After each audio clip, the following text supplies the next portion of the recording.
നമ്മളിൽ ഭൂരിഭാഗം പേരും ഇന്ന് ജോലി ചെയ്യുന്നത് സ്വകാര്യ മേഖലകളിലോ അല്ലെങ്കിൽ സ്വന്തമായി ചെറിയ ബിസിനസ്സുകളോ കൂലിപ്പണികളോ ഒക്കെ ചെയ്താണ്. ഇന്നത്തെ കാലത്ത് ജീവിച്ചു പോകാൻ നമുക്ക് വലിയ ബുദ്ധിമുട്ടില്ലായിരിക്കാം. എന്നാൽ വാർദ്ധക്യകാലത്ത് മാസം തോറും കൃത്യമായി ഒരു തുക നമ്മുടെ കൈകളിലെത്തിയില്ലെങ്കിൽ നമ്മുടെ ജീവിതം എങ്ങനെയുണ്ടാകും? മക്കളെ ആശ്രയിക്കാതെ അന്തസ്സോടെ ജീവിക്കാൻ വാർദ്ധക്യകാലത്ത് നമുക്കൊരു പെൻഷൻ വേണ്ടേ? അതിനായി കേന്ദ്ര സർക്കാർ സാധാരണക്കാർക്കായി ഒരുക്കിയിട്ടുള്ള പെൻഷൻ പദ്ധതിയാണ് അടൽ പെൻഷൻ യോജന. മാസം വെറും 210 രൂപ മാറ്റിവെച്ചാൽ 60 വയസ്സിന് ശേഷം നിങ്ങൾക്ക് മാസം തോറും 5000 രൂപ വീതം പെൻഷൻ നേടാം. ഇതെങ്ങനെ സാധ്യമാകും? ആർക്കൊക്കെ ചേരാം? ഇതിന്റെ നിബന്ധനകൾ എന്തൊക്കെയാണ്? ഈ വീഡിയോയിലൂടെ നമുക്ക് വ്യക്തമായി മനസ്സിലാക്കാം.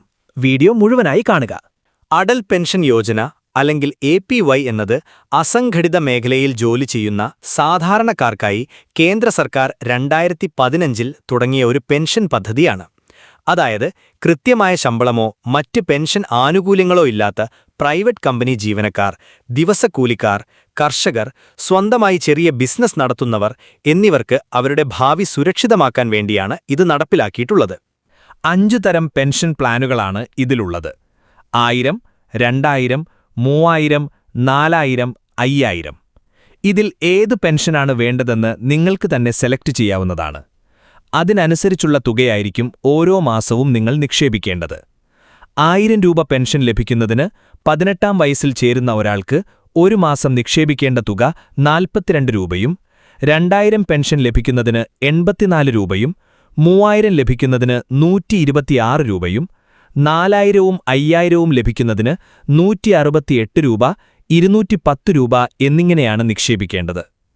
40-ാം വയസ്സിൽ ചേരുന്നവരാണെങ്കിൽ 1000 രൂപ പെൻഷൻ ലഭിക്കുന്നതിന് മാസത്തിൽ 291 രൂപയും, 2000 പെൻഷൻ ലഭിക്കുന്നതിന് 552 രൂപയും, 3000 പെൻഷൻ ലഭിക്കുന്നതിന് 873 രൂപയും, 4000 ലഭിക്കുന്നതിന് 1164 രൂപ, 5000 ലഭിക്കുന്നതിന് 1454 രൂപ എന്നിങ്ങനെയാണ് മാസം നിക്ഷേപിക്കേണ്ടത്.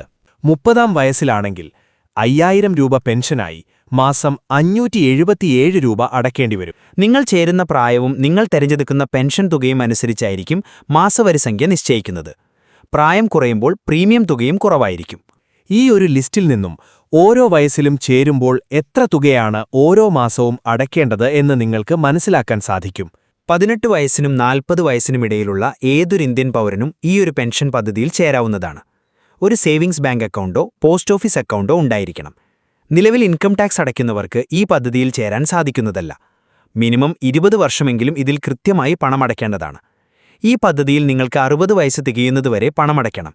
അതായത് നിങ്ങൾ 18-ാം വയസ്സിലാണ് ചേരുന്നതെങ്കിൽ 42 വർഷം പണമടയ്ക്കണം. എന്നാൽ 40-ാം വയസ്സിലാണ് ചേരുന്നതെങ്കിൽ 20 വർഷം പണമടയ്ക്കണം. 60 വയസ്സ് കഴിഞ്ഞാൽ പെൻഷൻ ഉടമ ജീവിച്ചിരിക്കുന്നതുവരെ എല്ലാ മാസവും കൃത്യമായി പെൻഷൻ തുക ലഭിക്കും. ഈ പദ്ധതിയുടെ ഏറ്റവും വലിയ പ്രത്യേകത ഇതിന്റെ ഫാമിലി സെക്യൂരിറ്റിയാണ്. 60 വയസ്സിന് ശേഷം വരിക്കാരൻ മരണപ്പെട്ടാൽ ആ പെൻഷൻ തുക അദ്ദേഹത്തിന്റെ പങ്കാളിക്ക് അതേപടി ലഭിക്കും. ഇനി 2 പേരും മരണപ്പെടുകയാണെങ്കിൽ നിങ്ങളുടെ നോമിനിക്ക് അതുവരെ സമാഹരിച്ച തുക മുഴുവനായി സർക്കാർ ഒരുമിച്ച് കൈമാറുകയും ചെയ്യും. ഇതൊരു കേന്ദ്ര സർക്കാർ പദ്ധതിയായതിനാൽ നിങ്ങളുടെ പണത്തിന് 100% സുരക്ഷിതത്വം കേന്ദ്ര സർക്കാർ ഉറപ്പു നൽകുന്നു. Pension fund regulatory and development അതോറിറ്റിയാണ് പദ്ധതി നിയന്ത്രിക്കുന്നത്. ഈ പദ്ധതിയിൽ അടയ്ക്കുന്ന തുകയ്ക്ക് ആദായ നികുതി നിയമം 80CCD പ്രകാരം നികുതി ഇളവ് ലഭിക്കുന്നതാണ്. ഈ പദ്ധതിയിൽ എങ്ങനെ ചേരാമെന്ന് നോക്കാം. നിങ്ങൾക്ക് നിലവിൽ സേവിങ്സ് അക്കൗണ്ടുള്ള ബാങ്ക് ശാഖയിലോ പോസ്റ്റ് ഓഫീസിലോ നേരിട്ട് ചെന്ന് ATY അപേക്ഷാ ഫോം വാങ്ങി പൂരിപ്പിച്ച് നൽകാം. ഓൺലൈൻ വഴി അപ്ലൈ ചെയ്യുന്നതിനായി നിങ്ങളുടെ ബാങ്കിന്റെ നെറ്റ് ബാങ്കിംഗ് അല്ലെങ്കിൽ മൊബൈൽ ബാങ്കിംഗ് ആപ്പ് വഴിയോ അക്ഷയ സെന്റർ വഴിയോ അപ്ലൈ ചെയ്യാവുന്നതാണ്. എങ്ങനെ ഇതിലേക്ക് പണമടയ്ക്കാമെന്ന് നോക്കാം. നിങ്ങളുടെ ബാങ്ക് അക്കൗണ്ടിൽ നിന്ന് ഓട്ടോ ഡെബിറ്റ് സൗകര്യം വഴി തുക തനിയെ ഈടാക്കുന്നതാണ്. ഇത് നിങ്ങൾക്ക് മാസത്തിലോ 3 മാസത്തിലൊരിക്കലോ അല്ലെങ്കിൽ 6 മാസത്തിലൊരിക്കലോ ആയി അടയ്ക്കാനുള്ള ഓപ്ഷൻ തിരഞ്ഞെടുക്കാം.